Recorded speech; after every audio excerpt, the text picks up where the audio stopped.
มื่อยข้อแล้วล่ะกินแล้วได้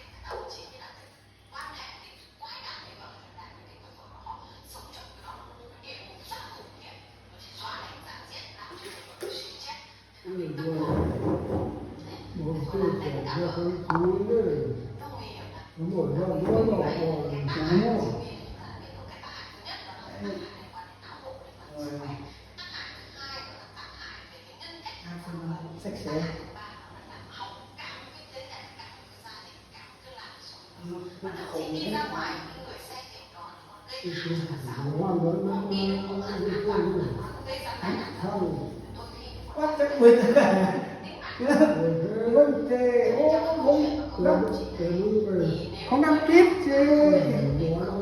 เอาเดี๋ยวของน้ำไม่ได้ที่ไม่ใหญ่ก็ฝืนเลยโต๊ะห่อมวยไร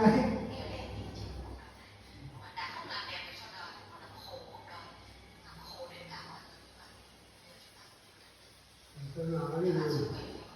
เดี๋ยวเราจะไปเชื่อเขาดูนะ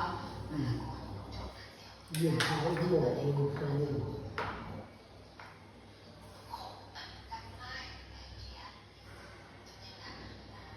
มา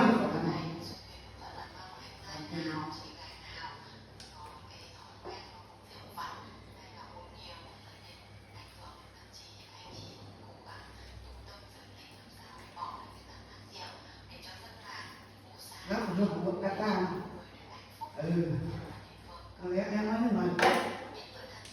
เอาเรื่องนี้หน่อยมันเซ็กซี่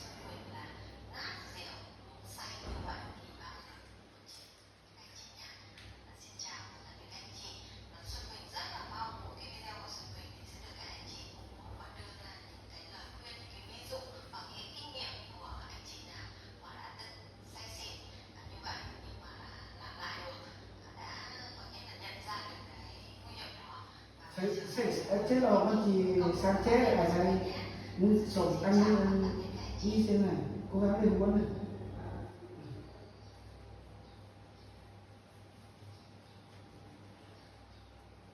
hẹn vào đi này hẹn hẹn được 6 một cái đã có nước ăn